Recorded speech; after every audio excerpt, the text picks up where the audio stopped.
자, 일단 저 자기소개를 직접 해주시죠. 경찰청 인터폴 계장 전재홍입니다. 이야. 네.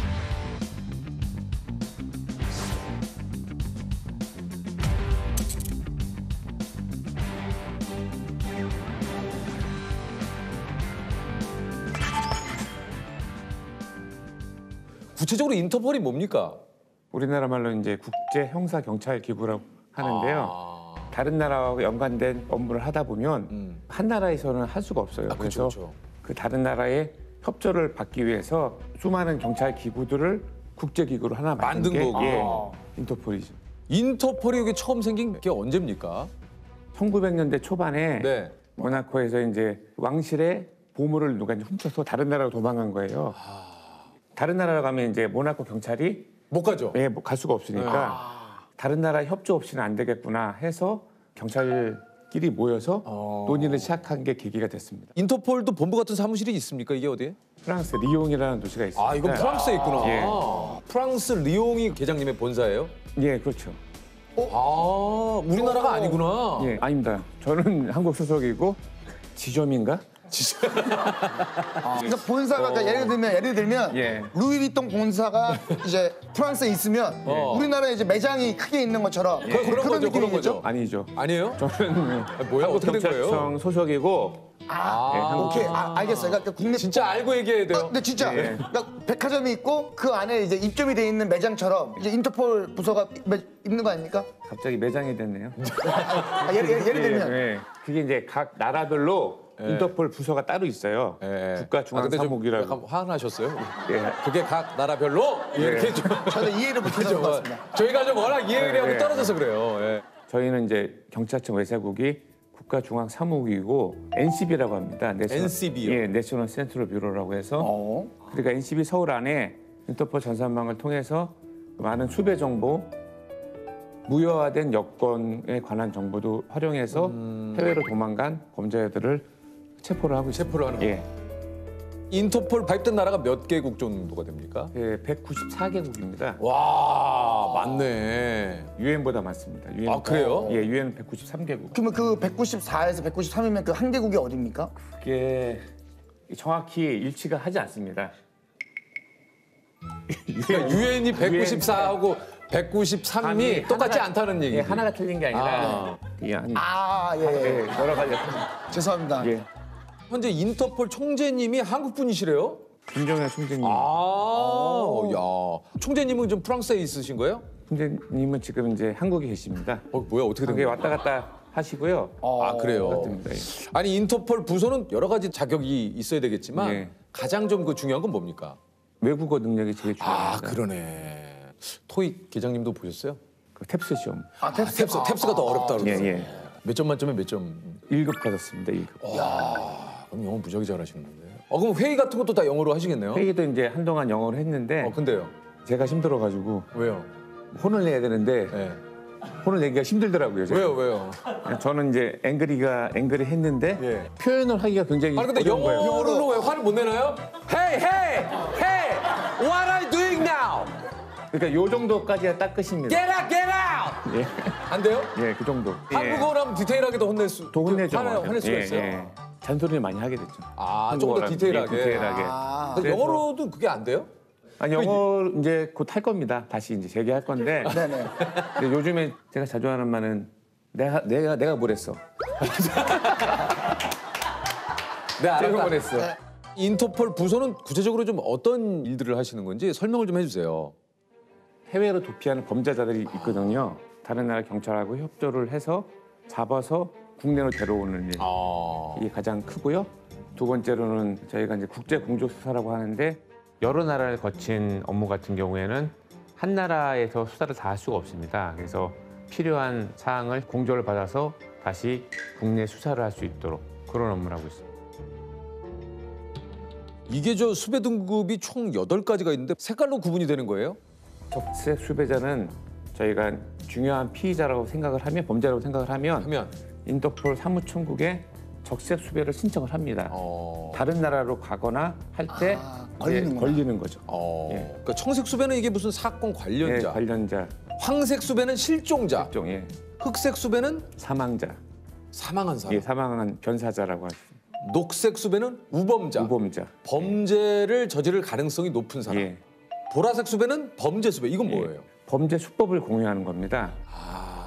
최근에 저희가 강원도 카지노에서 2천만 원을 들고 네. 해외로 도피한 외국인들이 있었습니다. 네.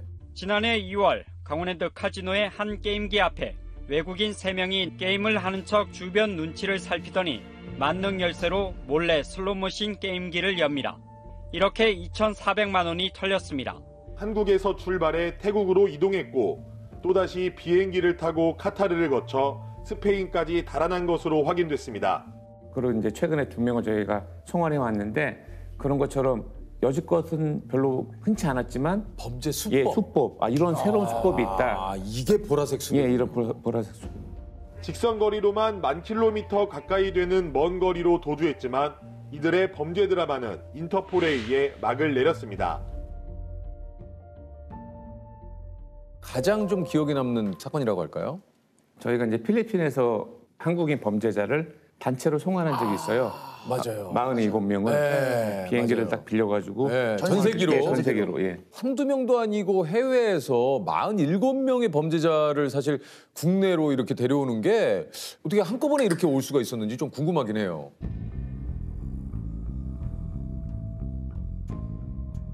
그 대부분이 거의 경제 사범이 많은데 그 사기를 저지르고 간 사람들이 많아요. 피해자 입장에서는 빨리 와서 자기 피해를 변제를 하던가 아니면 처벌을 받던가 해야 되는 거가 컸고 송환하는 절차가 엄청나게 딜레이가 되고 있어가지고 마지막 순번까지 올라오면 몇 년이 걸리는 거예요. 그래서 한 6개월 정도 준비를 했는데요. 그때 제가 머리가 좀 많이 빠졌었는데 그 당시에. 그 당시에 스트레스를 스트레스로. 받아서, 예. 네. 처음에 계획을 잡기 시작한 게 범죄자들이 그 비쿠탄이라는 인천 수용소가 있어요. 그곳에 80명이 있는데 수년이 걸리는 거예요. 송환을 하려면. 범죄자들이 빨리 한국에 와야 처벌을 받고 자기의 피해금도 회복할 수 있기 때문에 최대한 송환을 빨리 할 수 있는 방안을 찾아보자 해서 필리핀 당국과 협의를 해서 단체 송환을 하게 되었습니다. 아침 6시에 출발해서 필리핀 도착해서 범죄자들을 다 한 1시간 정도 체류하다가 다시 이제 귀국하는 하루 코스였습니다. 6시 비행기이기 때문에 저희가 4시 이전에 공항을 도착해야 돼요. 처음엔 한 차로 가려다가 이게 만약 사고가 나면은 그걸 아무도 할 수가 없는 거예요. 아는 사람이 없기 때문에. 이거는 꼭 해야 된다라는 그런 절박함에서 차를 나눠 타고 갔고. 그럼 몇 분이 거기 가신 거예요? 저희 이제 호송관으로 한 120명이 갔습니다. 거의 한 2배 인원이 갔네요. 2배 이상. 그리고 이제 우발 대비조라고 해서 또 일정 사람들은 또 따로 해놓는 거예요. 제가 몸무게가 그때 하루 만에 한 2kg 정도 빠졌어요. 밤마다 이제 악몽을 많이 꿨죠. 무슨 악몽들을 꾸셨어요? 가보면 아무도 없는 거예요. 비행기 타고 갔는데 뭐 5명 있고. 이 송환이 안 되면 안 되면 국가 예산 다 날리는 그렇죠, 거죠. 그렇죠. 예, 그래서 공항 가니까 생각했던 것보다 더 준비를 잘 했더라고요. 현지 그 당국과 협조를 잘 해서 버스에 그 범죄자들을 다 싣고 대기 중에 있었습니다. 그 전체적인 좀 분위기가 어땠습니까, 비행기 안이? 일부 세력들이 뭐 난동을 부리면 어떨까 했지만 저희가 안에서 경찰관들이 이제 양옆에 있었고 그리고 화장실 갈 때는 3명이 같이 가야 돼요. 수갑을 차고 있으면 화장실을 어떻게 그때만 잠깐 풀어줍니까? 안 풀어줍니다. 안에서 문을 잠글 수가 있거든요. 그렇죠. 예, 그러니까 문을 잠지 못하게 하고. 기내식은 나오나요, 비행기니까? 근데 기내식은 원래 이제 나오는데요. 네. 근데 포크하고 나이프를 또 쓰면은 이거 그쵸. 자해나 네. 이렇게 옆에 또 찔릴 수가 있기 때문에 저희가 샌드위치를 줬습니다. 그래서 이제 디테일하게 또 예. 이런 것도. 지금 경찰과 피의자들의 모습을 함께 보고 계신데요. 네, 경찰청이 필리핀으로 도주한 한국인 범죄자 47명을 인천공항을 통해 국내로 호송하는 모습을 보고 계십니다. 네, 경찰에 따르면 이번 송환 대상에는 보이스피싱 28명을 비롯해서 사기사범 39명이 포함이 돼 있습니다. 이들 범죄로 인한 피해 액수는 총 460억 원에 이르고요.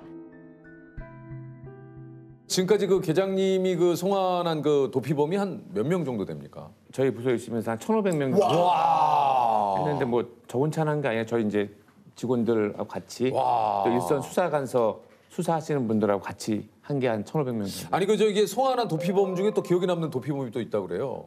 나우루라는 나라에서 송환해 온 적이 있습니다. 나우루가 남태평양의 피지 옆에 있는 조그만 섬인데요. 네네네. 세계에서 3번째로 작은 섬입니다. 거기에 이제 도피사범이 있다는 첩보를 듣고 송환해 왔는데 개인적으로 어떤 의미가 있냐면 그 전까지는 경제 피해액이 50억 이상이었습니다. 근데 제가 이제 부서에 가서 기준을 5억으로 낮췄습니다. 나우루 도피했던 그 피의자도 피해액이 11억이었어요. 예, 근데 그 전에는 해당이 안 됐군요. 해당이 안 됐죠. 네네네. 그래서 이제 이번에 경찰 수배를 발부받고 피지 대사님이 나우루 대통령까지 만나서 이야. 요청을 해서 나우루 송환, 대통령께서. 예, 송환이 된 거죠. 남태평양 피지의 한 공항. 외국인 경찰이 한국인 남성을 데리고 비행기에서 내립니다. 우리 경찰은 피지 공항의 국적기 안에서 박 씨를 체포해 국내로 송환했습니다. 그 경제사범도 좀 놀라지 않았을까? 여기까지 날 잡으러 올 줄이야. 나우루에 교민이 2명이었다고 하더라고요. 제가 이제 데려와가지고 교민 사회가 없어진 거죠, 이제. 나우루의 그 이후로 교민 사회가 교민 없어져. 사회가 없어져. 이게 이제 세계 인터폴 직원들과 공조하는 일이다 보니까 아무래도 유대 관계가 좀 이게 좋아야지 공조나 협조가 좀 잘 되지 않겠습니까? 예, 맞습니다. 2019년에 업무 협조를 하는 태국 인터폴 저희 직원 결혼식이 있었어요. 그래서 미리 이제 연락을 받았죠. 이제 네. 언제 결혼한다. 그래서 내가 네 결혼식에 참석을 하려면 중요한 도피사범 3명을 잡아야 내가 출장을 가고 네 결혼 참석할 수 있다. 시기적으로 예. 맞췄어요. 네. 자기 결혼식에 맞춰서 딱 잡은 거예요, 3명을. 3명을 잡았는데 그래서 그 친구 결혼식에 참석을 해서 축의금 내고 네, 축하하고. 예, 축의금 내고 오는 길에 3명을 이제 송환해서 혹시 내 인생에서 끝까지 가봤다는 순간은 언제신가요? 대학생 때 이제 보디빌딩 선수 생활을 전국 대회 1등까지 했습니다. 96년도 때 제일 열심히 했던 것 같아요. 이야.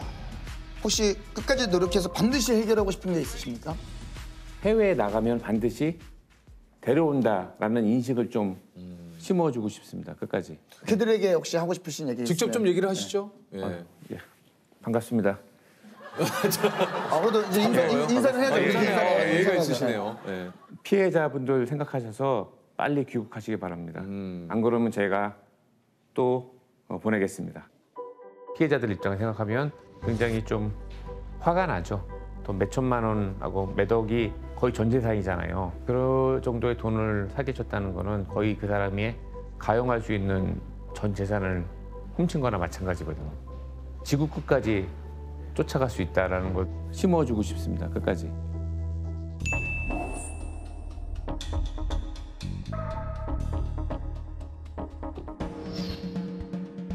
야, 이거 봐봐요. 뭐야? 이거 뭐야? 이거 저 보통 수사할 때 이렇게 하지 않습니까? 네네네네. 여기 예. 보면 지금 보스 오른팔. 세상이네요. 예, 보스 오른팔. 오른팔. 이렇게 위장도 하고, 위장도 하면서 저희가 돌아다니고. 이중생활이군요. 네네, 그렇죠? 이중생활. 예, 여기서 잡혔네 몇 군데에서. 누가 먼발치에서 많이 찍었네. 네네네. 자, 일단 우리가 또 만나봐야죠. 예. 그렇죠.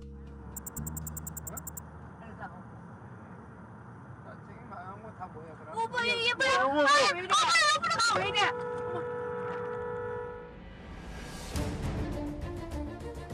나이트 불빛 때문에 번호판도 특정이 안 되고 차종도 지금 정확하게 특정할 수가 없거든요. 확인할 수 있는 게 흰색 SUV 종류, 제주 회사도 지금 정확하게 알 수도 없고요. 이 차가 어디에서 들어왔는가 찾는 게 중요한 거예요. 우주 IC에서 좌회전을 하면서 역으로 진입을 했거나 기락마을에서 역으로 들어왔거나 아니면 들어올 데가 없어. 반대에 있는 CCTV를 다 돌려서 이 차량을 찾을 겁니다. 스톱. 스톱. 차량 판독용 한번 따봐. 165.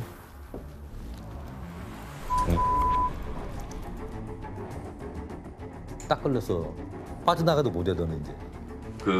고 021 하셨죠? 네. 우주 톨게이트에서부터 역주행 하셔가지고 네. 가진 사실 있죠? 제가 좀 돌아가지고 기분 많이 피곤했던 상황이라 가지고. 졸음운전 하셨다고요? 졸음운전을 해서 4km를 역주행할 수 있습니까? 우리 경찰서에 출석 한번 해주십시오. 말 그대로 뺑반. 뺑소니 사건 전문 형사님이십니다. 우리 유창종 경위님. 반갑습니다. 유창종입니다. 무주경찰서 교통조사계에서 지금 18년째 근무를 하고 계시고 총 경찰 경력이 28년이신 베테랑이십니다. 예. 특히 이제 교통사고 그 중에서도 이제 뺑소니 전문 98% 검거율. 검거율이요? 야, 이거 대단하네요. 98%면. 예. 사실 그 좀 늘상 그런 뉴스를 보거나 그럴 때 아니 어떻게 해. 빨리 저 병원으로 모시고 가거나 그 후속 조치를 해야지. 안 걸리면 그만이다 이런 식이죠. 시골 지역에는 아직도 외곽 쪽으로는 그런 CCTV가 없는 경우가 많거든요. 또 야간에는 또 어둡다 보니까 번호판 식별이라든가 차종 식별이 어려운 경우도 있고요. 통상적으로 뺑소니 하시는 분들 보면 술을 마셨다거나 그렇죠. 뭐 무면 운전이거나 대포차. 그렇죠. 예. 야, 어떻게 일단 이 현장을 피하고 보자. 예. 아니 보통 그 이제 가면은 그분들이 어떤 반응입니까 이게 보통? 그냥 퇴근합니다.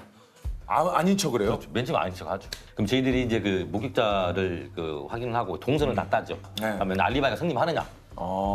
그리고 그 핸드폰 사용 내역, 위치 추적, 기준 구조가 있지 않습니까? 그까지도 하고.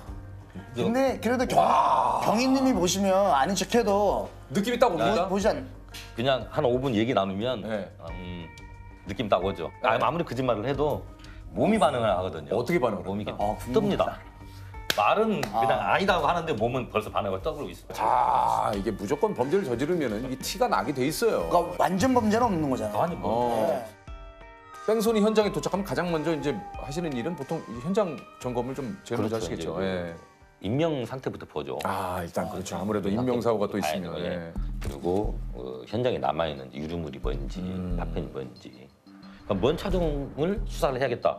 이게 확신이 있으니까. 그 차종만 확실해도 사실 이게 수사 범위가 훨씬 좁혀지죠. 우리 그 형사님들께서 캐비넷에 뭐 전조등부터 시작해서 최신 나오는 차량에 뭐 이런 그 부품들이 다 많이 보죠. 그것도 홍보를 하신다고. 홍보를 하죠. 왜냐면 CCTV에 뭐 뒤에라 조금 찍혔다거나 그러면 후미등이나 모양, 변보 모양, 그 사이드 스텝 이런 것도 보고 이게 차종이 뭐구나. 아니 그 이런 걸 확인하시고 흑안줌으로 범인을 찾은 적도 있어요? 예. 아니 근데 흑안줌으로 어떻게 범인을 찾습니까? 그게 이제 단서가 되는 거죠. 흑을 가지고 이게 어떤 차량일 것이다 유추를 해서 어떤 사건인데 그런 흑안줌으로? 2014년도 사건인데요. 한적한 외곽도로예요. 네. 편도 1차로 도로인데 할머니 한 분 쓰러져 있다. 아유. 그래서 돌아가신 것 같다. 상당히 상처 부위가 심하더라고요. 다리가 진이개적. 그래서 현장에 돌아왔었는데 아무런 유리물도 없어요. 타이어 자국도 없고 그것도. 근데 특이한 점이 흙이 이게 비산이 쭉 돼 있더라고요. 비산 흩어져 있었다는 쭉 얘기예요? 흩어져 있다. 그러면 이 차종이 뭐냐? 그러면 이제 유추해 보면 흙을 떨어뜨릴 수 있는 차는 건널장이라는 땀프나 아니면 포크레인 이제 두 가지라고 생각을 하고 이제 사고 현장 전에 이제 한 300m 전에 있는 CCTV를 이제 먼저 보라고 그랬죠. 봤어요. 그 육다구리라고 하는 포크레인이 있어요. 뒤로 이렇게 굴러가. 그게 하나 지나갔더라고요. 그걸로 아무튼 유추를 하고 다른 군에 이미 이동이 돼가지고 거기 서 있더라고요. 그 덤프 저 포크레인. 포크레인이 현장 조사를 하고 흙을 수거를 하고 우리가 채취한 흙하고 국가수로 보냈죠. 이 동일 성분이 나온 거예요. 일치했구나. 예. 그 사람을 이제 처음에 이제 부인을 하더라고요. 맨 처음에는 그 이제 국가에서 감정 결과를 받고 다시 불렀어요. 2차 소환을 했죠. 딱 들어왔더니 이제 자신감을 좀 들더라고. 진짜 몰랐느냐. 알았다고 하더라고요. 그 뺑소니를 잡아내는 그런 노하우들이 또 좀 있으실 것 같아요. 일단 CCTV 분석도 잘해야 되지만 이제 그게 뭐 분석이 안 될 때는 이제 우리 흔히 말하는 맞고 품는다. 맞고 품는다. 예. 물고기 잡으면 어떻게 해요? 낚시 못 잡으면. 맞고. 물 퍼야죠, 이렇게. 좁혀 들어오는 거네. 그렇죠. 근데 뭐 등록돼 있는 차량 있지 않습니까? 그거를 다 찾아요. 찾아서 일일이 다 확인하는 거죠. 그러니까 예를 들어 저 뭐 번호판이 확인 안 되거나 그게 안 될 때는 등록이 돼 있는 차량을 모두 봐서 이 차가 지금 최근에 사고가 났는지 없는지 확인하고요. 목격자 진술이면 차 앞에 뭐가 있다. 그 뒤에 티슈, 꽉 이런 거. 아니면 앞에 인형이 달려 있다. 뭐 이런 것도 해서. 아니 그렇게 해서 이제 그렇게 해서 잡아낸 범인들도 있습니까? 예, 있습니다. 처음 뺑소니를 한 사건이거든요. 처음으로? 예, 98년도. 신고가 들어왔어요. 어떤 할머니가 돌에 서져 있다고. 근데 현장을 갔는데 그때 너무 깨끗한 거예요. 아무것도 없더라고요. 근데 딱 하나 플라스틱 조각 요만한 게 검은색이 한 개. 뭐 처음 뺑소니 할 때인데 뭐 요만한 거 제가 뭐 이게 뭔 조각인지 알 수가 있나요? 이 플라스틱 조각 하나에. 네. 그래서 정비업소를 갔어요. 근데 아마도 정비업소는 이걸 알 것 같더니 정비업소에서 이게 차에 들어가는 게 아니다는 거예요. 이 플라스틱이. 예. 저희가 생각했을 때 이게 범퍼 아닐까요? 예, 그러니까. 그래서 혹시나 하고 오토바이 센터를 갔어요. 오토바이. 예. 오토바이 센터에 딱 갔더니 오토바이 앞바퀴 물바지라는 거예요. 물바지가 조각이 나는 거예요. 오토바이 사고였구나. 예. 오토바이가 할머니를 치고 도망간 거죠. 이거 수사를 하는데 참 막막하더라고요. 야, 근데 이 플라스틱 조각 하나 가지고 오토바이라는 건 알아냈지만. 예. 근데 그 오토바이가 그 시절에 젊은 애들이 타는 오토바이였어요. 그러니까 막 이래가지고 타는 거. 이렇게 얹혀가지고 타는 거예요. 그렇죠. 그 당시 한참 그 폭주가 조금 이 사회적 문제가 되고 그랬을 때. 그런 이제 수사의 방향을 그럼 젊은 애들 위주로 한번 보자. 타겟이 이제 잡힌 그래서 거네요. 이제 고등학생들이 혹시 그러지 않았나? 혹시 학생들 무면허라서 도망가지 않았나? 관내 고등학교를 다 샅샅이 뒤졌군요. 교장 선생님 허락하에 얘가 넘어있으면 상처를 입었을 거 아니에요. 그래서 선생님 확인 좀 해봅시다. 그치, 그게 플라스틱이 조각이 날 정도면 일단 차가 그렇죠. 넘어졌으니까. 옆으로 넘어졌겠죠. 오토바이 넘어지거든요. 옆으로 분명히 넘어지게 돼 있거든요. 그랬더니 학생들은 없더라고요. 다행히도. 다친 학생이 없어요. 네. 그래서 이제 각 마을 이장들 다 찾아가. 오토바이 누가 갖고 있냐 이 오토바이. 그러니까 방송 좀 해라. 그랬더니 한 4일 정도 됐는데 이제 방송을 하고 이제 계속 좁혀 들어가니까 전화가 온 거예요. 제가 누굴 오토바이 빌려줬는데 내 오토바이가 파손이 됐습니다. 그냥 그럼 오토바이 확인할 수 있겠냐? 가서 봤더니 그 플라스틱 받는 거예요. 그럼 이게 너 누구를 빌려줬냐? 그랬더니 군대에서 휴가를 나온 형한테 빌려줬는데 복귀를 했을 텐데요. 했을 거다. 그러냐? 그럼 어디로 갔어요? 그랬더니 진해 해군사령부로 복귀를 했다는 거예요. 진해 해군사령부로 갔어요. 딱 가고 우리가 왜 왔는지 알지? 그랬더니 예 알고 있습니다. 그러더라고요. 그것이 제가 기억이 나요. 처음 사건이요. 첫 사건이었기 첫 때문에. 사건. 대단하시네요. 플라스틱 조각으로 해서. 아니 그 사실 이제 CCTV를 하도 오래 보셔가지고 좀 시력도 많이 좀 안 좋아지신다고. 예, 좀 제가 좀 안경을 좀 벗고 왔는데요. 예. 눈이 많이 나빠졌죠. 이게 늘 이게 보셔야 되니까. 예. 저희들이 많이 볼 때는 3일치가 그거 독재가 어떻게 보는 거야? 야, 나 근데 그거 안 볼 수가 없잖아. 그럼 3일치를 다 봐야 되는 거예요? 그렇죠. 차종은 알지만 번호를 못 찾을 때 있잖아요. 그러면 이 차의 이동 경로를 다 따는 거죠. 어디에서 출발을 해서 어디 이 차종이 이제 지나가잖아요. 그러면 그 어디로 갔을 것이 다 하고 그걸 쭉 동선을 따라가는 거죠. 그 동선에 있는 모든 CCTV를 보셔야 돼요. 다 봐야 되죠. 그 중에 하나는 혹시나 번호가 나올까 싶으니까 그 중에 하나는 어딘가에 번호는 나오지 않겠느냐 희망을 갖고 보는 거죠. 잡아야 되니까요. 그 차를 잡아야 되니까. 찾아야 되니까. 교통사고로 해서 돌아가신 분들 있잖아요. 그럼 1차적으로 또 이제 영안실을 들어가요. 저희들 돌아가신 분 사진을 찍어요. 서류에 다 이제 붙여야 되니까 들어가서 눈 감고 기도하고 죄송합니다.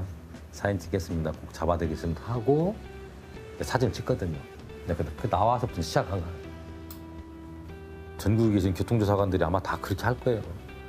이 차를 찾기 위해서 진짜 어딘가에 번호 하나라도 한두 개라도 찾기 위해서 그걸 다 하고 있을 거예요. 그럼 이제 최고빠른 16km 막 돌리다가 차가 하나 옆에 스쳐간다. 뭐 붙었다 그러면 딱 멈추죠. 그럼 다시 빼. 그럼 다시 16km 말고 또 다시 멈췄다가 다시 빼.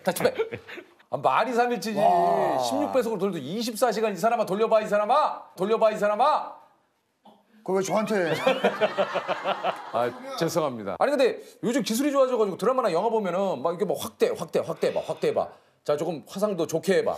뭐 번호 딱 나오던데. 뭐 미국 뭐 CSI인가 네. 보면 막 이렇게 참 뭐. 번호가 딱 나오고. 막 위성에서 막 짜가지고 위치가 막 되게 차이가 안 나오고. 그치. 아니에요? 저희들이 그것 때문에 힘들었거든요. 왜요? 우리나라 절대 그런 거 없거든요. 근데 그 미국 CSI가 보고 사람들이 뭐 우리나라 이거 안 되냐? 이거 뭐 번호 하나만 나오면 다 아는데 이걸 왜 모르냐? 그러니까. 아예 미국도 그런 시스템이 없을 거예요. 맞아. 영화니까 그런데 영화 속 이야기는 영화다. 영화로만 생각하시고. 사실 그 영화 속에 007 제가 얘기했잖아요. 우리나라에 와서 도로 이제 있는 그대로 하게 되면은 그 일단 안전벨트 무조건 해야 되고. 네. 범법 행위를 못해요. 많이 범법 행위. 시속부터 시작. 네, 시속부터 시작해서 자동차도 너무 많이 개조를 하면 그것도 법에 걸리는데 그걸 뭐 완전 배트맨 차도 그렇고 다 법에 걸리는. 배트맨 차도 지금 우리나라 국내 법상으로는 개조를 너무 심하게 한 거죠. 그렇죠. 그리고 또 옷을 그렇게 입고 타면 안 되거든요. 차를 탈 때. 네. 너무 과한 코스프레가. 그건 그 사람의 아이덴티티지. 아니 근데 뭐 자기야 그거는 배트맨 코스프레가 아니고 그 사람의 배트맨인데. 신분 조회가 안 되기 때문에. 네. 좋아하는 차종이 있으십니까? 그냥 이렇게 있다 보니 이쁘다는 차들도 있을 거 아니에요. 이쁘다고 하는 차종이요? 예. 보면 참 이 차는 이쁘다. 내가 저기 뭐 막상 타고 싶다 이런 차가. 개인적으로 그냥 네. 희망사항이라고. 희망사항이죠. 예. 벤틀리? 벤틀리. 벤틀리. 예. 좋아요. 벤틀리 좋죠. 이쁘더라고요. 벤틀리 좋아요. 예.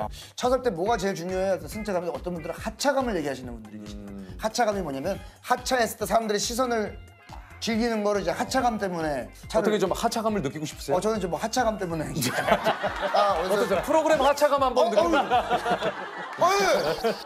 지금 얘기를 하신 것 같은데. 아니 무슨 소리예요? 프로그램 하차할 때 그 감을 아니에요? 프로그램 하차할 때 그 감은 좋은 게 없어요. 공통 질문 한번 좀 드려봐야죠. 여기 저 수감이 있습니다. 사실 이 수감 뭐든지 채울 수 있다면 어떤 걸 한번 잡아보고 싶으세요? 이 수감으로?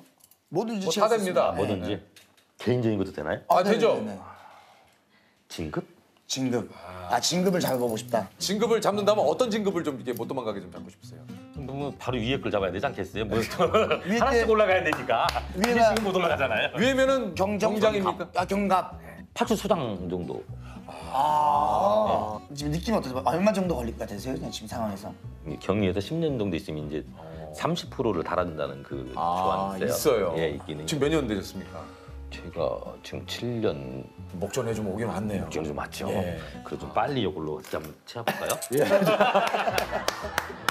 빨리 이걸로 채워볼까요? 예. 예, 빨리 이걸로 경갑을 채워볼까요? 채워볼까요? 예. 아니 근데 이게 사실 뭐 이런 얘기 들어서 그렇지만 검거율이 98%라는 건 아직 해결하지 못한 2%가 있다는 얘기군요. 예. 이거는 뭡니까? 사망 뺑소니인데요. 예. 그게 한 20년 가까이 됐네 벌써요. 야 그때 뭐 이게 CCTV도 거의 뭐 없었잖아요. 예. 그 밤에 비가 이제 오고 있는데 도로에 사람 한 분이 쓰러져 있다고 이제 신고하는 거예요.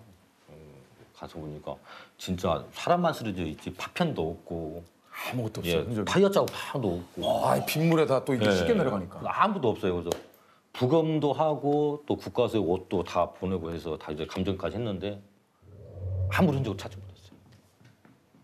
목격자도 없고. 예. 야, 그러나 뭐 예전에도 한번 좀 저희가 그알 특집에서 얘기를 하셨잖아요. 언젠간 잡힌다. 예, 이게 또 좀 이렇게 노력을 하고 계시니까. 안 해본 것이 없을 것 같아요. 진짜로. 통신수사, 부검, 거짓말 탐지기, 법체면까지도 해봤거든요. 밤에 돌아가신 분 쓰러져 있던 자리에 우리가 표시를 해놓잖아요. 이렇게. 그 자리에 누워서 생각을 합니다.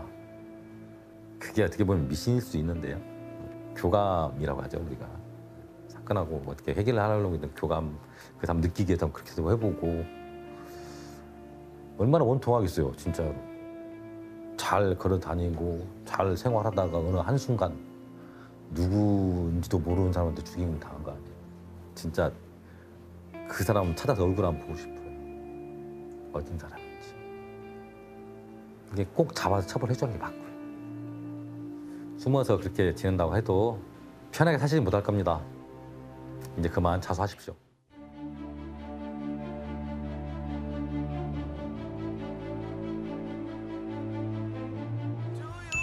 그 와이프랑 이제 한강을 많이 나들이 왔었거든요. 저녁에 오면은 이제 야경도 이쁘고 쉴 수 있는 그 쉼터 같은 아주 좋은 곳이라고 생각했습니다. 근데 이제 한강에 항상 즐거움만 있는 곳은 아니구나 그런 생각이 들더라고요. 그래서 이제 슬픔도 있는 좀 한강이라고 생각하게 되었습니다. 돌아가시는 분들도 많이 계시고 약간 많이 위험하기도 한 그런 곳인 것 같아요. 오시는 분들은 다들 그렇게 즐기시는 게 저희는 더 뿌듯하죠. 우리가 있기 때문에 저런 분들을 계속 저렇게 즐기실 수 있구나 하는 생각에. think about every time that your eyes light up like mine. I know I want that feeling every single night. Am I crazy to think that you? 아, 반갑습니다. 예. 안녕하세요. 한강을 지키며 생명을 구하는 한강경찰대 고건 경위님이십니다. 예, 반갑습니다. 반갑습니다. 아, 근데 이게 체격이 굉장히 좋으십니다. 아, 감사합니다. 실례 안 된다면 살짝 만져봐도 돼요? 아, 예, 만져보세요.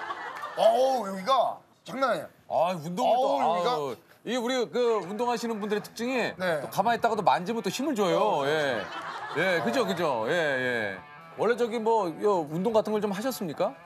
예전에 그냥 뭐 저기 쇠질 같은 거 그냥. 아, 그거 좀 헬스. 예. 아, 헬스도 쇠질이라고. 아, 일단 본인이 직접 소개를 좀 해주시죠. 예, 저는 지금 한강경찰대 근무하고 있는 고건경입니다. 아, 예. 어떤 업무를 주로 하시는 건가요? 첫째로 인명구조 업무하고 그 변사체 인양이라든가 경호 경비 임무를 하고 있습니다. 아, 경호 경비 임무까지? 예. 생을 포기하기 위해 한강을 찾는 사람들이 있는 반면에 이들을 구하기 위해서 목숨을 걸고 한강으로 뛰어드는 사람들도 있습니다. 빨리 가, 빨리. 야, 하나.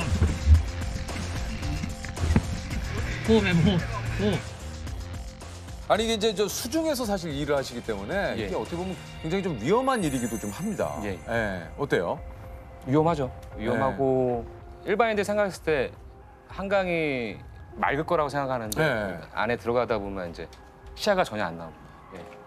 그러니까 눈을 감은 거랑 뜬 거랑 별로 차이가 없을 정도. 아, 근데 그 안에서 어떻게 찾나요? 그냥 이제 수색줄을 이용해서 더듬어가지고 찾습니다. 뭐 잡히는 게 있으면 당겨가지고 확인하고. 손으로 이걸 더듬어서? 예. 물건이라고 생각하고 잡았는데 저희가 끌어당겨서 확인해봐야 되는데 이게 이제 사람이면 이제 깜짝깜짝 놀랄 때가 좀 저희들도. 아, 실제로 그러신 적이 있어요? 네. 어떤 쌀 가마니 같은 걸로 생각하고 있었는데 이게 어깨에 부딪히더라고요. 좀 물컹하다 생각이 들어가지고 확인해 보니까 이제 돌아가신 분이라 가지고. 어우, 너무 놀라셨겠네요, 진짜. 아니 느낌상으로는 뭐 이렇게 한강물이 그래도 좀 시야가 확보될 것 같은데 그게 아니에요? 전혀 안 보입니다. 예. 특히 여름 때는 부유물이 많아가지고 더 안 보이고 그 침전물이 좀 이렇게 가라앉을 때 겨울 같은 경우는 시야가 그나마 좀 나오는 편이고 그나마라는 게 한 1m 정도. 1m 정도? 뭐 7, 80cm 뭐 이 정도? 저도 첫 입수할 때는 정말 두려웠어요. 이게 안 보일 수가 있나. 근데 계속 하다 보니까 이제 무뎌졌는데 예상할 수 없는, 한치 앞도 예상할 수 없고 앞으로 어떤 일이 벌어질지 모르는 곳이기 때문에 항상 두려운 마음 가지고 일을 하고 있습니다. 두 명이서 같이 들어가게 되면 뭐 지근거리에 있어요. 올라가고 싶다 그러면 뭐 엄지손가락을 만진다든가 이렇게 올라간다, 이제 올라가자, 이제 뭐 이런 식으로 소통을 하고 있는데 그런 식으로 옆에 누군가가 있다는 게 되게 유한이 돼요. 혼자 들어가면 또 힘들 텐데 옆에 동료가 같이 있으니까 동료를 믿고 들어가는 거죠. 내가 어떻게 돼도 이 친구가 날 구해줄 거다, 이제 그런 믿음. 나는 너를 믿고 너는 나를 믿고 이거니까. 그래서 한강 경찰 대원들이 다 이제 좀 끈끈해요. 네. 그 동료의 손길이 정말 그때는 엄청나게 의지가 되고 있습니다. 그럼 막 이렇게 수색을 하다가 이제 저만 혼자 이제 따로 남겨진 기분 같은 게 있어요. 그때 이제 뒤에서 이제 동료가 손을 딱 잡아주면은 그때부터 마음이 이제 좀 차분해지고 같이 이제 수색을 할 수 있는 그런 경우가 생깁니다. 저희 생명줄이라고 보시면 되고요. 예. 한 길을 가는데 빛이 없이는 길을 걸을 수가 없지 않습니까? 그 빛이라고 보시면 돼요.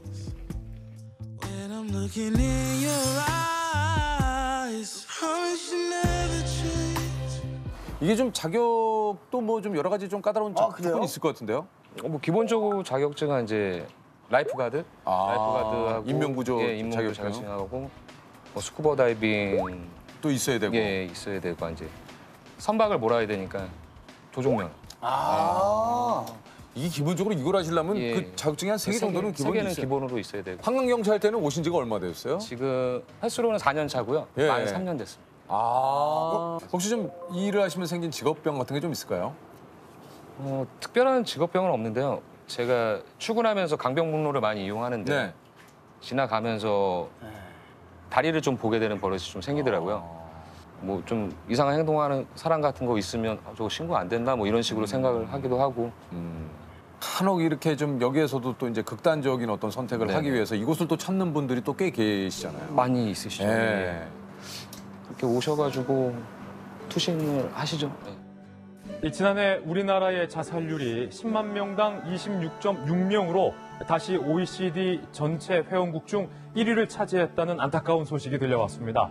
마포대교에서 한강으로 몸을 던진 10대가 구조됐습니다. 서울 강동구 광진교 남단에서 55살 최모 씨가 한강으로 뛰어내렸습니다.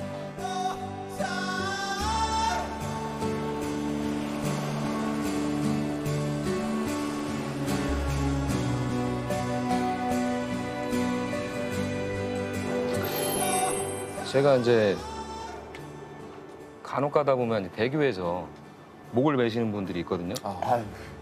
그 자체가 이제 죽고 싶다는 의지가 강하신 분들이잖아요. 근데 그분을 이제 육상 구조대에서 이제 그 로프를 끊고 저희 배로 이제 올려가지고 확인해 보니까 이제 손에 로프를 잡은 흔적 같은 거, 생채기 같은 게 좀 많으시더라고요. 그러니까 그 순간에 그렇게 결연한 의지로 감행하셨는데 살고 싶었던 거죠. 다시 이걸 제대로 해서 빼고 싶었던 거죠. 그런 거 봤을 때 그거하고 구조가 되신 학생인데 여학생인데 그 친구 같은 경우는 가방에다가 뭘 집어넣고 뛴 거예요. 난 뜨지 않겠다는 의지를 보인 거죠. 난 누구도 날 찾게 할 수 없어 막 이런 식으로 뛰어내린 것 같은데 교각을 붙잡고 있더라고요. 구조를 기다리고 있더라고요. 그런 거 봤을 때 이게 충동적인 게 큰 것 같아요. 한 번 더 생각을 해보고 한 번 더 생각을 해보시고 그런 사람들조차도 자살을 후회한 거다. 그렇게 말씀을 해주고 싶어요. 혹시 또 그런 기분이 들거나 혹시 내가 좀 그럴 때는 주변에 분들에게 꼭 좀 도움을 청하시고 저희 그 상담 전화들이 있죠. 예방 상담 전화가 있습니다. 1393에서 24시간 상담을 받으실 수가 있습니다. 꼭 전문가와 상담을 한번 해보시기를 부탁을 좀 드립니다. 이 일을 하시면서 또 보람도 좀 굉장히 많이 있으실 것 같아요. 보람은 항상 있죠. 이게 경찰하면 저희가 경찰에 입직을 할 때부터 예상했던 게 있지 않습니까? 뭐 체포, 단속 그런 거를 알고 근무를 해야 하는데 인명구조를 하는 업무도 할 수 있으니까 너무 좋은 거죠. 이렇게 이제 고맙다고 하시는 분들 구조하고 하다 보면 정말 기뻐요. 아 내가 그래도 한 생명을 살렸구나. 진짜 그런 그 어떤 사명감과 또 그런 마음이 없다면 진짜 이 고된 일 아무나 할 수 있을 것 같지는 않습니다. 각자 어떤 일을 하시든 그 어려움과 힘듦이 있겠지만 이 일을 하시면서 가장 어렵고 좀 힘든 일은 뭡니까? 그동안 이제 많은 변사체 인양도 많이 하고 뭐 구조도 많이 했는데 저 2월에 이제 저 동생이 동료였죠. 동료가 순직을 했었습니다. 2월 달에. 그때 가양대교에서 차를 세워놓고 투신하신 분이었는데 그분이 이제 구조는 안 되셨어요. 안 되셨고 구조는 안 되셨어요. 바로 깔아앉으셨던 것 같아요. 그래가지고 수색을 진행해 나갔었는데 수색 중에 그 사고가 나가지고 물에서 이제 돌아가셨어요.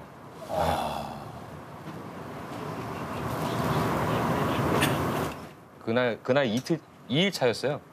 2일 차에 올라왔는데 자기 공기 잔량 보고 교각 한 바퀴 정도 수색할 수 있을 것 같다 말하길래 그래 한 바퀴 돌아라. 교각 수색 같은 건 금방 끝나니까. 그런 식으로 이제 두 명이 같이 들어갔는데 못 나왔죠 그 친구가. 그 재수 씨가 임신 4개월이었어요. 그래가지고 그게 제일 좀 안타깝죠. 얼마 전에 그 조산을 하셨어요, 재수 씨가. 조산을 하셔서 지금 조카는 인큐베이터 지금 있거든요. 있습니까? 예. 근데 좀 바람이 있다면 아기가 아프지 않고 건강하게 조금 건강해 됐으면 하는 바람이 있습니다. I don't need words. 사흘 전에 한강에 뛰어든 시민을 구하려다가 순직한 고 유재국 경위의 연결식이 엄수됐습니다. 서울 한강경찰대 소속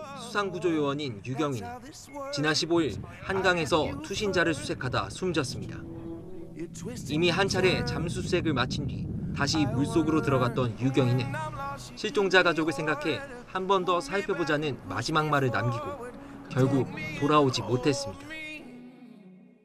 그때가 가장 슬펐죠. 그때가. 그런 경우를 처음 당해봐가지고 같이 있던 동료가 그래 버리니까 전에는 이제 뭐 글 같은 데 읽었을 때 뭐 상상할 수 없는 슬픔이라고 표현들을 하는데 상상이 되니까 더 슬프더라고요. 그 안에서 상상할 수 있는 슬픔이 더 슬펐습니다. 그때. 얼마나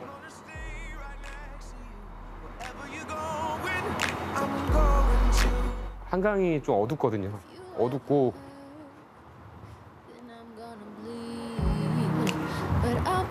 그 친구가 또 추위를 많이 타가지고 또 2월이고 그러다 보니까 분명히 많이 추워했을 텐데 그 어떻게 했을지를 아니까 그 안에서 너무 슬프더라고 그때.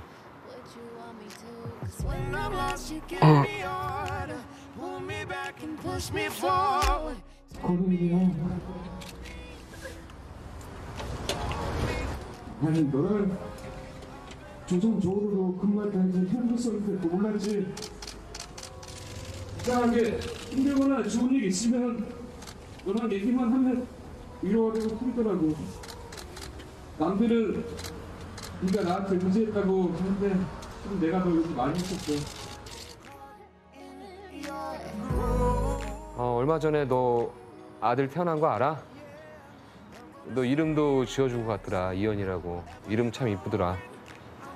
그 인큐베이터 안에 있는데 그 안에서도 자기 힘으로 막 몸 굴리고 하나 봐. 힘이 세다고 병원 측에서도 말하는 모양이야. 너 닮아가지고 그런 것 같다.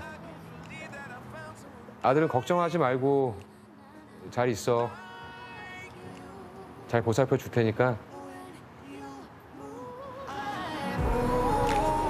잘 있어라.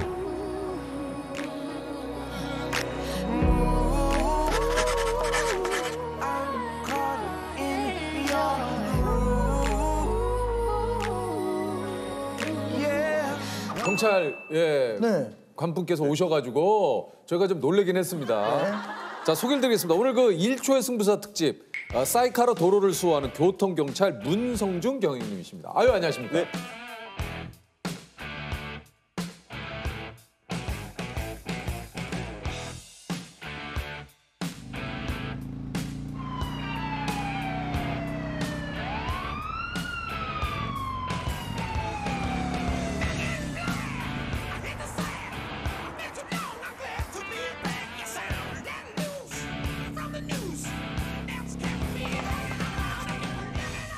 반갑습니다.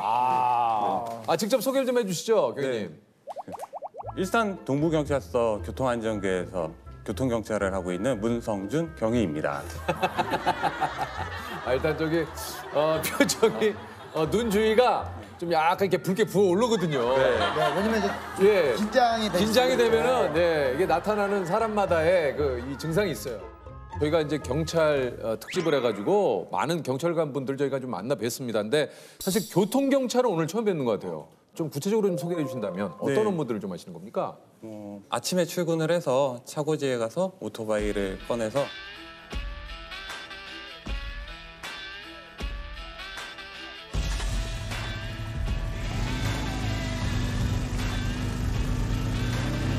출근길 교통관리하고요.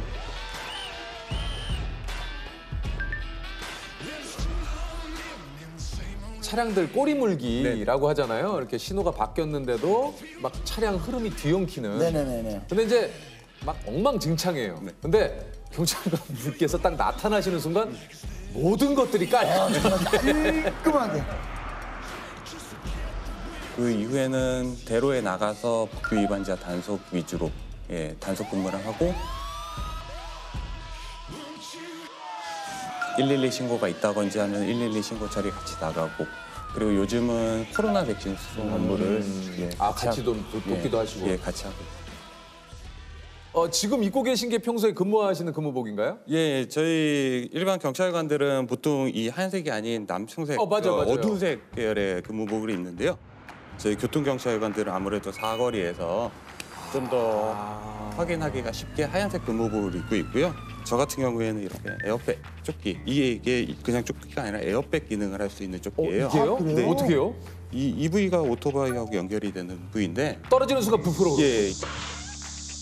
가스도 있어서 이 가스에서 순간적으로 나오면서 이 부위가 전부 공기가 차. 그래서 이걸 입고 계시는구나. 네. 그래서 신발도 이게 안전화. 신발도 저희한테 나온 부츠인데요. 이게 발목하고 발을 보호할 수 있도록. 근데 신발 되게 멋있네요, 이거. 아니요, 사이카가 사실 이것도 엄청 크고 무겁지 않습니까, 이게? 네, 제가 원래 타던 오토바이는 데이비슨 오토바이인데요. 네. 그거는 1690cc였고요. 네. 작년 11월에 드디어 새 차가 나왔어요. 새 차가 나왔습니까? 월류사에서 나온 오토바이인데 1250cc짜리 오토바이를. 어떻습니까, 이게 좀 타다가 이렇게 좀 바꾸시니까? 보통 하면은 이제 그 소리가 당당당당당당. 데이비스는 지금 말씀하신 대로 그 맛을 타는 오토바이예요. 당당당. 네. 뭐 클러치 변속도 진짜 툭툭하게 막 들어가는 그런 무거운 맛을 타는 거고, 지금 제가 타는 오토바이는 어떻게 보면 승차감이 좀 편해서 뭐 소리로 따지면 어떻습니까, 좀 BMW? 그냥 되게 조용합니다. 제가 단속할 때도 앞에 이제 위반자가 제가 따라오는 것도 모를 정도로. 시동 걸 때만 두둥. 예.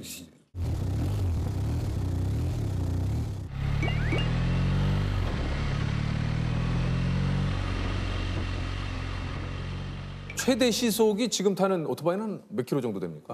매뉴얼상에는 200km 이상이라고만 적혀 있습니다. 근데 오토바이로 200km 달리는 거는 그건 너무 무서울 것 같은데요. 어떤 뭐 뉴스 같은 거 보면 누구 도주 차량 같은 거 오토바이 쫓아갈 따라가는 거, 그 진짜 그 시속이 엄청난 거 위험하지 않아요, 진짜? 무섭지 않습니까, 또 때로는? 근데 이 무섭다고 하는 순간 더 위험한 상황에 빠질 수 있기 때문에 최대한 뭐 마인드 컨트롤 하면서 아차하는 순간. 그 요즘 또 그 큰 오토바이들은 무게가 또 굉장히 어마어마하잖아요. 제 지금 타고 있는 오토바이는 300kg가 넘고요, 무게가. 그리고 이전에 탔던 데이비슨 같은 경우는 400kg가 넘는 오토바이였어요. 이게 그냥 연습 삼아서 넘어뜨리고 세우기도 하는데요. 그때는 진짜 힘들게 일으키는데 이게 막상 도로에서 넘어졌잖아요. 그냥 세워져요. 그냥 세워진다고요? 너무 창피해서. 너무 창피해서. 보는 눈이 많으니까. 보는 눈이 많다 보니까. 그래도 또 그 참 이상해. 사람의 힘이라고 좀 이상한 거 같아요. 초인적인 힘이 막. 어이없게 넘어질 때 나 혼자 있을 때는 막 일어나려고 해도 잘 안 일어나잖아. 사람들 볼 때 넘어지면 괜찮아요 하는데 볼 때 괜찮아요. 괜찮아요. 피가 이렇게 천천히 나는데 사람이 왜 그런지 모르겠어. 희한해요. 저희가 이렇게 보면 교통경찰들 사이카를 타시잖아요. 그러면 일단 그 선글라스 끼시고 이게 이제 헬멧 딱 쓰시기 때문에 그러면 멋있기도 하지만 조금 약간 움찔한다 그럴까? 보는 입장에서는. 그렇죠. 왜냐면 예를 들어서 그냥 이렇게 지나가시면 나 뭐 잘못했나? 뭐 잘못했나? 내가 뭐 신호 위반했나? 저 움찔하거든요. 그게 바로 제가 사이카 타는 이유예요. 왜요? 이렇게 사이카를 타는 순간 아무래도 주변 분들이 저를 바라본다는 의식 그런 게 있다 보니까 좀 더 신경 써서 운전했으면 좋겠다라는 신호일 수도 있겠네요. 아무래도 주의도 환기가 주의 되고 환기 되니까. 그리고 모든 분들이 저를 바라보고 있다라는 도로에서 그런 생각도 들기도 해요, 진짜. 그래서 행동 하나에 조심하고. 그러니까 뭐 주의 환기까지는 괜찮은데 도로에 모든 분들이 나를 쳐다본다라는 내 스스로도 내가 이 일을 하는 이유가 그것도 포함된다는 얘기신 거죠? 한 줄로 요약하면 교통경찰의 꽃은 사이카다. 이 사이카를 타는 경찰관이 많지는 않아요. 저희 일산 동부경찰서에 저 혼자 타고 있고요. 혼자예요? 저 혼자 타고 있고 그러다 보니까는 아무래도 그런 생각도 들기도.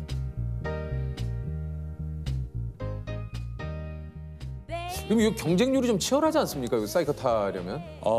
요즘에 젊은 직원들은 좀 기피를 하는. 오히려요? 왜요? 위험하기도 하고 그런 부분이 있다 보니까. 저희는 오히려 이게 좀 굉장히 선호하는 그런 자리일 줄 알았는데 오히려 조금 기피를 하시는군요. 네, 뭐 지원자가 없으면 진짜 전화해서 지원자 마련도 하고 막. 그 정도로요? 그 정도. 하루 중에 또 가장 바쁠 때가 좀 어떤 시간대인지. 보통 출퇴근 교통 정리하는 시간이 가장 바쁠 거라고 생각하시지만 네. 저한테 가장 바쁜 시간은 11시에서 오후 2시 사이. 왜 그때가? 네. 코로나로 인해서 배달이 많다 보니까 우리 그 라이더분들께서 네. 고객을 위해서 한다지만 법규 위반이 좀 많고 사고. 이게 워낙에 급하게 또 하시다 보면 지난해 온라인 배달 주문이 전년에 비해 2배 가까이 늘었습니다. 그만큼 배달 오토바이 사고도 잇따르고 있는데요. 2만 1000여 건의 사고로 520여 명이 숨져 사망자가 전년보다 5% 늘었습니다. 이 오토바이 사고는 보호할 수 있는 게 헬멧밖에 없다 보니까 맞아요. 저희 지역에서는 꼭 안전모 착용률을 100%로 만들어야겠다. 실제로 헬멧이 얼마나 중요하냐면요. 제가 한 3년 전에 아침 11시에 안전모 단속을 한 번을 했어요. 근데 퇴근할 때쯤에 오토바이 교통사고가 났다. 그 정도만 듣고 전 퇴근을 했거든요. 다음 날 출근해서 보니까 그분이셨는데 네, 그분은 병원을 이송하는 과정에서 안타깝게도 사망까지 하셨어요. 그러니까 제가 조금 더 안전에 대해서 말씀을 더 드렸다고 하면 그분이 헬멧을 더 쓰셨을 거고 그렇게까지 되지 않았을까라는 그런 생각이 참 많이 들었고.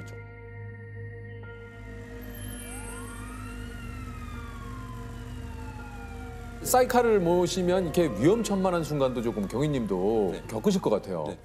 제가 한 몇 년 전에 외빈이 방한을 하셔서 자유로 아시죠? 알죠. 자동차 전용도로 네. 그 에스코트를 동료 직원들과 함께 하다가 갑자기 기어를 변속할 수 있는 클러치 케이블이 끊어져 버린 거예요. 한 100km 이상 달리고 있는 상황에서. 갑자기요? 예. 이 상황에서 진짜 넘어지면은 크게 다치겠구나. 시동 꺼지면 넘어질 수가 있기 때문에 맞아요.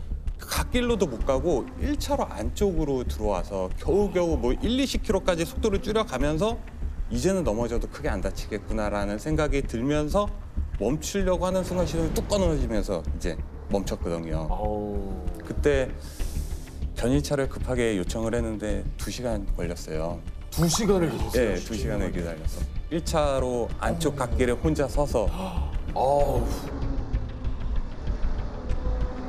견인차에 오토바이를 태우고 저는 그 사장님하고 같이 앞에 타고 오는데 어쩔 수 없이 저는 에스코트 하는 데서 중도 빠지게 됐고 나머지 직원들이 마무리는 했지만 어떻게 보면은 위험한 순간이기도 하지만은 그 2시간 동안 제가 서 있으면서 되게 왜 이렇게 자신이 처량하지라는 그런 생각도 할 수 있죠. 네. 사이카와 내가 함께 돼 있을 때 내가 자존감을 가장 크게 또. 네, 맞아.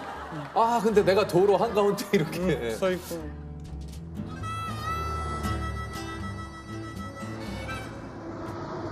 아니 근데 이제 경위님께서 이제 기본 임무 외에도 긴급 출동하는 응급차나 소방차 길을 터주는 일을 또 하신다고 들었는데. 네.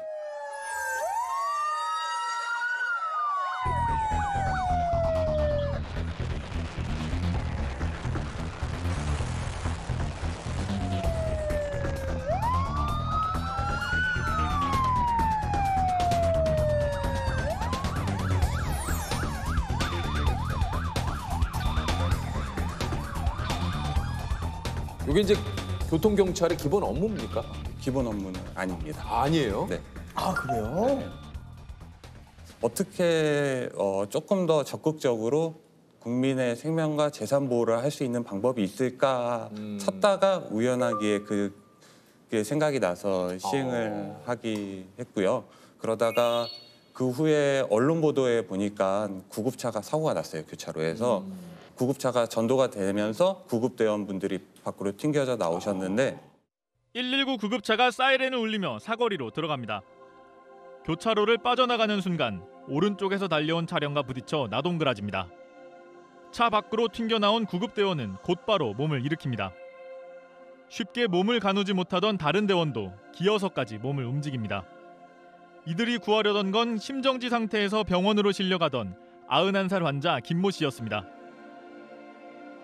본인도 많이 다치셨을 텐데 환자분을 챙기시면서 그 수신호까지 하는 걸 보고 제가 조금 더 적극적으로 해야겠다 그런 생각으로 임하게 됐어요. 진짜 시속 120, 130 막 달리는 구급차들이 있어요. 그러면은 딱 봐도 아, 저건 진짜 심정지 아니면 중증 외상 환자 진짜 긴급한 상황이구나.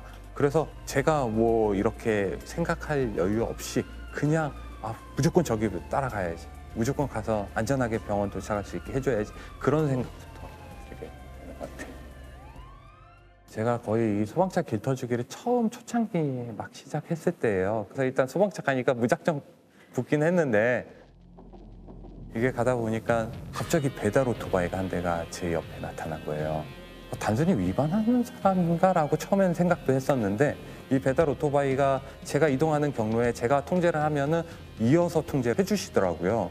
그래서 같이 현장까지 무사히 갔었고 그분은 자기가 지금 배달을 하던 중이어서 좀 자리를 떠야겠다라고 해서 일단 연락처를 먼저 받았어요. 그분이 연락처를 받아서 지금도 그 배달원하고는 계속해서 연락을 하면서 지내고 있습니다. 일산 동구 정발산동 사는 윤혜성입니다. 안녕하세요. 그때 당시 상황이 제가 대하동에서 피자를 싣고 덕이동을 가던 도중에 덕이동 공장이었는데요. 연기가 자욱하게 많이 나고 공장에서 그냥 소방차가 앞차 때문에 못 가니까 사이카 운전하고 있는 교통경찰 형을 봤는데 혼자 빌터주기가 벅차가지고 제가 한번 도와줄까 해가지고 한번 따라가 봤습니다. 화재를 진압하고 그때 피자를 싣고 고객님한테 갔는데 1시간 반 만에 도착했어요. 그래서 너무 죄송한 마음에 제가 환불을 해드리려고 했었는데 너그럽게 다 이해해 주셨습니다. 네, 손님이. 가끔 이제 신호등이 고장났다거나 아니면 좀 위급한 상황에 내려서 하실 때도 좀 있거든요. 그럴 때도 좀 때로는 무서울 때 좀 있지 않으실까요? 저희 관내에 아까 말씀드린 자유로가 있다 보니까 화물차에서 이제 낙하물이 떨어지면서 통행에 불편하다거나 교통사고가 발생을 하게 되면 2차 사고로 이어질 수 있는 확률이 되게 높아요. 거기는 고속으로 주행하는 도로다 보니까 그럴 경우에는 요즘에 트래픽 브레이크라고 해서 제가 5차선에서 1차선까지 왔다 갔다 지그재그를 하면서 차량 속도를 서서히 줄이는 통제 방법을 쓰고 있는데요. 제 입장에서도 안전하고 제 뒤에 따르는 그 시민분들도 가장 안전한 방법이니까. 그렇죠. 네. 근무하면서 경위님이 좀 가장 많이 하는 말 있습니까? 아무래도 제가 말한다는 거는 어느 분이 위반해서 제가 단속할 때예요. 그러면 저는 일단 우리 선생님, 우리 선생님이라고 해서 우리 선생님. 그게 제 방어적인 표현일 수도 있어요. 실례하겠습니다. 우리 선생님 안전모 미착용 단속하겠습니다. 실례하겠습니다. 우리 선생님 뒤에 신호위반 하셨고요. 면허증 좀 제시해 주십시오. 요즘은 어떻게 합니까? 요즘은 경위님. 제가 이제 딱 위반을 했어요. 해서 그거 한번 딱 보여주세요. 네. 우리 선생님께서는 도로교통법 5조 신호위반 하셨습니다. 면허증 제시 좀 해주십시오. 근데 제가 이게 노란불에서 막 바뀔 때 멈출 수는 없잖아요. 그 뒤에 급브레이크를 밟으면 사고가 날 수 있고 그래서 그냥 간 건데. 우리 선생님 여기 어린이 보호구역이었는데 그렇게 노란불에 여기 어린이 보호구역 이거 와 정말 잘못했는데요? 아니 이런 여기 가상계좌 있고 몇 월 며칠까지 납부하시면 되고 도로교통법 5조 어린이 보호구역 신호위반으로. 아니 근데 갑자기 경위님 상황이긴 하지만 갑자기 어린이 보호구역을 혹시 뭐 이런 경험은 없습니까? 예를 들어서 딱 오셨는데 딱 걸렸어요. 진짜 화곡중학교 너 걔 아니야? 나야 나 세워 와 진짜 오랜만이다. 야 진짜 오랜만이다. 야 미안하다. 나 진짜 너무 나 왜 이래서 경찰 됐다고 했더니 여기서 만나네. 이런 경우 어떡합니까? 학연 지원 일단 다 배제입니다. 면허증 받고 통구처분 스티커 주고 연락처를 경위님 삼촌 만났어요. 삼촌. 삼촌 한번 해주세요. 야 여기 삼촌 만나도 학연 지원 다 배제. 나중에 조카한테 용돈을 그만큼 제가 더 주더라도. 그러면 정말 이 자리까지 있게 해준 은사님이 아이고 이렇게 됐다네. 그러면은 걔도 한다고 하겠지만 스티커는 발부해서 제가 가지고 있다 제가 제 돈을 내야죠. 그럼 조금 더 극한 상황으로 사모님을 만나서 여보 자기야 그런 일이 없습니다. 어떤 일이 생길지 모르니까. 아니 저한테도 갑자기 어린이 보호구역을 지금 뭐 당연히 안 해야 되는 건데 그걸 뭐 그것도 당연히 발부하고 제가 내야죠 제 돈으로. 아니 그 저기 반대로 좀 경위님이 근무하면서 가장 많이 듣는 말이라고 할까요? 보통은 이제 듣는 말은 그분이 단속을 당하시고 가실 때예요. 뭐 진짜로 잘 먹고 잘 살아라 그러신 분들도 되게 많고요. 솔직히 본인도 사정이 있겠습니다만 본인이 잘못해놓고 그렇죠. 잘 먹고 잘 살기는요. 뭐 그 말을 그렇게 합니까?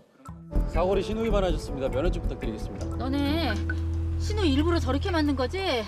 내가 청와대 인권위 싹 다 고발할 거야. 너네 과장 이름이 권명철 맞지? 나랑 아삼육인데. 모르겠다. 자 우리 저 공통 질문 한번 드려볼까요, 네. 조셉? 내 인생에서 찰나가 영원처럼 느껴졌던 순간. 저는 찰나가 영원처럼 느껴졌던 순간을 되게 좋은 기억으로 갖고 있는데요. 제가 노량진에서 고시원 생활하면서 컵밥 먹어가면서 2년 동안 진짜 정말 열심히 준비를 했는데 경찰 공무원 그 채용 그 공지가 딱 뜨고 컴퓨터를 딱 보는 순간 제 이름 숫자 딱 있는 거예요. 그 기억이 머릿속에 사진처럼 명확하게 제가 입고 있던 옷부터 시작해서 그 장면이 딱 박혀 있거든요. 그 시간이 가장 예전에 저희도 이제 그 고시촌을 좀 그 가서 만나는 적인데 그 조셉이 나 정말 고시 준비하시는 분들 그 커피 드시고 있는데 출근 안 하세요? 고시 준비하시는 네, 고시 준비를 하시는데. 아유 안녕하세요. 출근 안 하세요? 공부하세요? 죄송합니다. 죄송합니다. 저도 모르게. 자기야 일로 와봐. 저도 모르게. 여기 고시촌이라고 얘기를 했는데 출근 안 하세요라니. 저도 모르게. 아니 고시촌에서 출근 안 하세요는 지금. 진짜 수많은 분들이 또 진짜 공무원 준비 뭐 시험 준비하시느라고 그곳에 계시는데 참 저 다들 좀 좋은 결과가 있었으면 좋겠습니다. 네, 맞습니다. 네. 경찰입니다. 무슨 일이세요? 네, 여기 짜장면 주문이에요. 짜장면이요? 혹시 남자친구한테 맞았어요? 네.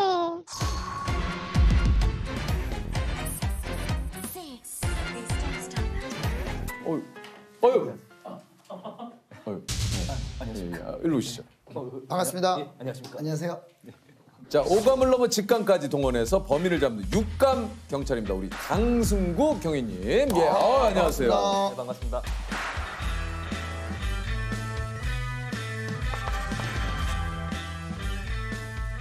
이게 지금 그 현재 경기 남부경찰청 기동단에서 기동대에서 근무를 하신다고요?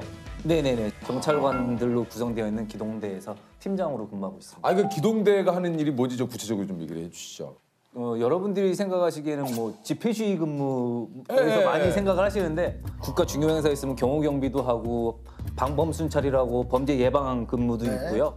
실종자가 생기면 실종자 수색 근무도 있고 뭐 여러 가지 하고 있어요.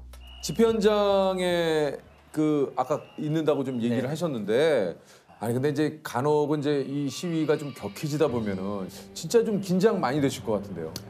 뭐 거의 진짜 어쩔 때는 전쟁터 칼총만 없지만 전쟁터 같은 분위기도 많기 때문에 잘못하면 진짜 그분들도 다치고 경찰관도 다치고 욕도 하시고 막 몸싸움도 막 심해지고 막 옷도 찢어지고 모자도 막 없어지고 막 시계도 막 떨어뜨리고 막 이런 경우도 막 있었거든요. 이제 시위가 이제 격해졌던 게 조금씩 이제 분위기가 가라앉으면 뭐 이것저것 있으면은 경찰관들한테 이거 경찰 아저씨 것 같은데요 하면서 여기 갖다 주는 경우도 있고. 그러니까 이게 흥분했을 때는 그렇죠. 그래도 딱 지나고 보면은 이거 저기 이렇게 분위기가 바뀌어요.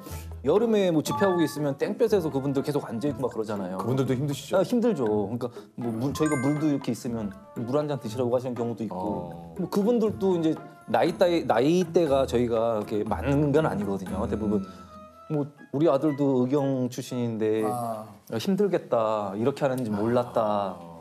뭐 이렇게 격려해 주시는 분들도 있고 우리 때문에 힘들지라고 막 이렇게 하시는 분들도 있고. 진짜요? 이게 또 울컥하네 또 그런 거 들으니까. 나름의 이 업무 하시는 데서 애환도 좀 많을 텐데 어떤 일들이 좀 있으세요?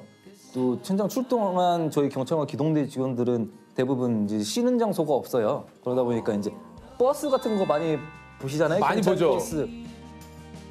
경찰 버스가 대부분 경찰관 기동대들이 쉬는 장소군요. 쉬고 밥도 먹고 막 그러거든요. 아 거기서 식사도 하시고 다 하시는 거예요? 네, 먹고 또 쉬기도 하고 소화가 좀 안 돼서 그렇지. 아 왜요?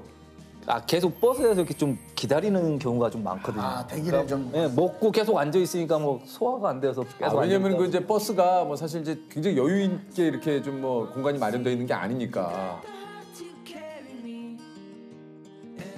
기동대에서 근무하신 지 2년 정도 되셨고 이전에는 어디서 근무를 좀 하셨습니까? 그 전에는 이제 112 종합상황실이라고 이게 112 신고 접수하는 곳에서 5년 정도. 경위님의 직감으로 범죄 현장을 좀 알아차린 적이 있다고 그래요. 이게 낮에였는데 뭐 여자분이 전화하셔가지고 다짜고짜 그냥 짜장면 두 그릇만 모텔로 좀 갖다 주세요. 이렇게 전화가 저한테 걸려왔어. 이거 저도 아는데 그 저도 저도 알아요. 이거. 그 어떻게 보면 데이트 폭력을 당하던 여성분이. 그분을 저 구해내신 거잖아요. 네네. 실제 상황실 녹음 파일을 좀 준비를 했거든요. 한번 들어볼까요? 경찰입니다. 무슨 일이세요? 네, 여기 그 육교 있는 근처에 있는 모텔인데요. 짜장면 집이에요. 짜장면이요? 혹시 남자친구한테 맞았어요? 네. 짜장면 집이라고 말하면서 저한테 말하시면 돼요. 모텔 이름이 뭐라고요? 여기 모텔? 네. 그게 부근에 있는 건가요? 네. 아 여기 502호예요. 502호 가시고 똑똑똑 두드리면 문 열어주세요. 네. 짜장면 빨리 갖다 드린다고 하세요. 남자친구한테. 와.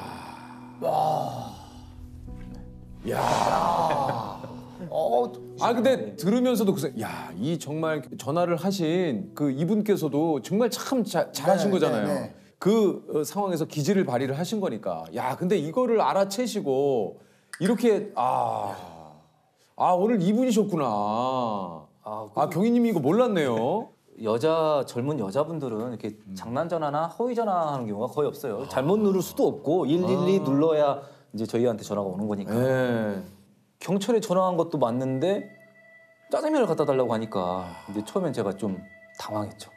이게 무슨 말을 해야 되나 고민도 좀 했고. 근데 이게 시간을 좀 끌면은 좀 안 되니까 그분들이 불안해할 수가 있거든요. 그렇죠. 당사자분 같은 경우는 그 짧은 시간 동안 이제 생각을 했죠. 점심 시간도 지난 시간이었고 장소가 모텔이다 보니까 두 그릇 달라고 그랬으니까 혹시라도 두 명일 수도 있겠다.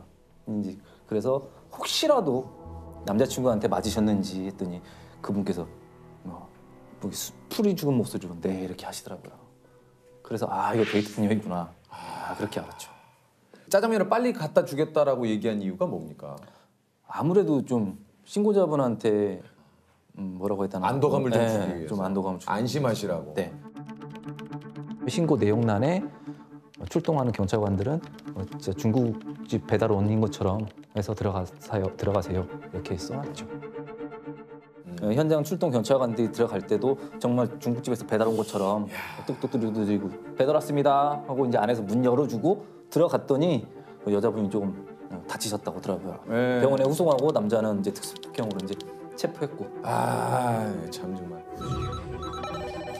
네, 112 신고센터입니다. 여기요. 1번 편하겠군요. 네. 장난 전화 하시면 벌금 무실 수도 있어요. 긴급신고 112입니다. 신고하신 분 있으면 말씀하세요.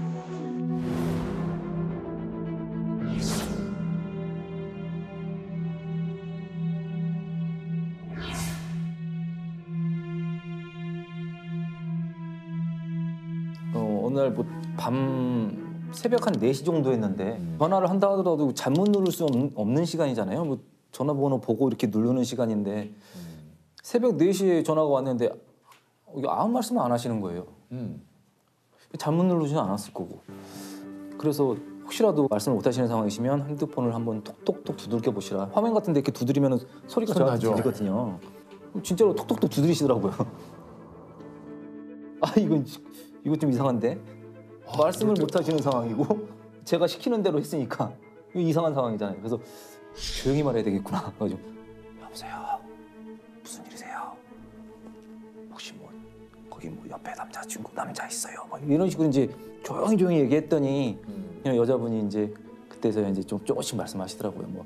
처음 본 남자랑 같이 술 먹고 나 이 남자 집에 왔는데 그다음부터 이제 말씀을 좀 흐리시면서 못 하시는 상황이어가지고 이거 좀 감이 안 좋다. 새벽이고 그래서 좀 성폭력에 대한 가능성이 좀 있겠다 싶어가지고 이제 그분 위치를 좀 파악하는 게 급선무였는데 또 핸드폰 위치도 주택가로 나와서 굉장히 좀 찾기가 어려운 어딘지를 딱 특정하기가 힘들었군요. 거기서 이제 이분을 가장 위치 찾기 위한 방법으로 이제 생각해 본 게 화장실이 혹시 있는지 그 안에 화장실 창문 열어서 거기다가 뭐 휴지도 던지세요, 뭐 수건도 흔들어 보세요. 그래야 경찰관들이 출동할 때 좀 새벽이니까 찾을 수 있으니까. 조금이라도 좀 찾기가 좀 편할 수 있으니까 그렇게 해가지고 다행히 찾았어요. 찾아가지고 성폭력으로 입건하게 됐었죠. 대단하시네요. 이게 접수 경찰관들이 여러 가지 생각을 해야 돼요. 신고자분들은 당황되고 그쵸. 그러면 자기 위치도 모르고 막 신고를 어떻게 해야 되는지 모르고 막 이러기 때문에 왜냐면 이게 소리를 낼 수 없는 상황일 수도 있으니까. 그런 상황을 대비해서도 이제 저희도 계속 어떻게 해야 되겠다라고 이제 계속 생각을 해야 돼요. 저녁 한 8시쯤이었는데 아무 말도 안 하시고 막 남자와 여자분이 계속 말다툼만 하시는 거예요. 계속 말다툼만. 그냥 112만 눌러놓고 남자분랑 남자 여자분이 계속 막 말다툼만 막 싸움하시더라고요. 이게 부부 같기도 하고 연인 같기도 하고 그래서 핸드폰 위치 확인해봤더니 뭐 산 쪽으로 나오고 그래서 산에서 혹시 뭐 말다툼하다가 112 누르기에는 좀 애매한 장소고 시간도 그렇고 그 신고자 핸드폰 위치 그 근처에 고속도로가 있었거든요. 그래가지고 고속도로에서는 차 운행 중에 말다툼하다가 이렇게 싸울 수도 있겠다라는 생각을 했었어요. 근데 계속 말씀 안 하시고 있다가 제가 이제 기회를 봐서 약간 좀 분위기 조금 잦아들었을 때 신고자분 그 남편분 모르게 자제분하고 자식들하고 통화하는 것처럼 말씀해 보세요. 그때 제가 이제 그분이 나 지금 여기 고속도로인데 뭐 집에 가고 있어 막 그러더라고요. 가정폭력인가 보다. 이걸 잡아야 될 거 아니에요. 근데 고속도로 같은 경우는 차가 계속 가는 중이잖아요. 서 있는 게 아니고. 그럼 경찰관이 이 차를 찾기가 굉장히 어렵죠. 네. 차량으로 물어보는 것도 이상하잖아요. 거기다가 그 사람은 경찰에 신고 안 한 것처럼 이렇게 말씀을 하셨는데 그래가지고 혹시 다음 휴게소가 어디세요? 그랬더니 다음 휴게소가 어디고 한 몇 킬로 남았어. 그러길래 이제 제가 휴게소 갔으면 휴게소에서 차를 세워야 될 것 같고 만약에 들어간다 그러면 가장 안전한 곳이 어딜까? 여자 화장실이 제일 안전한 것 같지 않으세요? 맞죠. 남자도 못 들어가잖아요. 맞죠. 그래서 이제 휴게소 들어가셔서 여자 화장실에 들어가 계시면 제가 최단 시간 동안 그 경찰관 출동시키겠다. 그래가지고 다행히 또 그 근처에 고속도로 순찰대가 있었어요. 그래가지고 4분인가 5분 만에 가가지고 일사천리로 진행이 되네. 네. 대단하시다고 느껴지는 게 사실은 굉장히 급박한 상황에서 전화를 했기 때문에 그럼요. 심리적으로도 안정이 돼 있지 않은 상태일 거 아니에요. 근데 그것을 우리 경위님께서 차분하게 신고자분들하고 맞춰줘야 돼요. 신고자분은 뭐 급해 죽겠는데 경찰관은 거기서 신고자분 조금만 차분하세요 막 이렇게 말하는 것보단 신고자분 제가 도와드릴게요. 이게 좀 그렇죠. 맞춰줘야 돼요. 이게. 제가 한 건 아니었고요. 10살 손녀딸이 집에서 없어졌다고 이렇게 신고 전화가 접수가 됐어요. 네. 그리고 접수자가 이제 납치 의심으로 신고를 접수를 해서 뭐 형사들이랑 지구대 경찰들이랑 가가지고 주변에 확인하고 CCTV 확인했는데 정말로 어떤 모르는 할아버지가 데리고 가는 게 나온 거예요, CCTV에. 이제 큰일 난 거잖아요. 이제 정말 납치니까. 근데 거기가 주택가 밀집 지역이라 많은 경찰관들이 투입된다 하더라도 시간 관계상 이게 뭐 수색하고 탐문하기가 진짜 어렵거든요. 빨리빨리 또 찾아야 되는데. 시간 싸움이니까. 상황실 경력만 10년 정도 되는 진짜 베테랑 분이 계셨는데 납치라고만 생각하지 말고 우리 성폭력으로도 한번 생각해보자. 이게 성폭력으로 접수를 하게 되면 SO 검색이라고 저희 경찰 시스템에 그 섹슈얼 어펜더라고 그 신고지 발생 반경 500m 이내에 있는 성범죄 접근자들을 이렇게 확인할 수가 있어요. 찾을 수 있군요. 네. 그래서 성폭력으로 사건을 재접수해가지고 봤더니 CCTV하고 인상 차이가 좀 비슷한 사람이 이제 딱 나온 거죠. 성범죄가 중요해요. 네. 그래서 바로 그냥 그 집으로 가가지고 문 부시고 들어가서 무사히 구조해야 된다. 진짜 다행이다. 진짜 다행이야. SO 검색을 생각을 좀 더 늦게 했다 그러면 굉장히 사건이 좀 힘들어질 수도 있는 상황이었죠. 10살짜리 여자 아이였으니까. 경찰관 분들이나 우리 뭐 또 소방 대원분들께서도 다 그런 얘기를 하시잖아요. 이제 당연히 해야 될 일을 했다. 근데 진짜 당연한 일은 없어요. 많은 분들과 이 진짜 지금도 얘기 들었지만 이분들의 어떤 노력이 없으면 우리가 어떻게 이렇게 일상을 네, 맞습니다. 편안하고 안전하게 생활할 수 있겠습니까? 사실 저희가 이런 거에 대해서 이게 무슨 일이 있을 때만 그러지 말고 항상 좀 기억을 많이 해야 됩니다. 다시 한번 진심으로 또 감사를 한번 또 드리겠습니다. 진짜 고맙습니다. 너무 감사합니다. 예.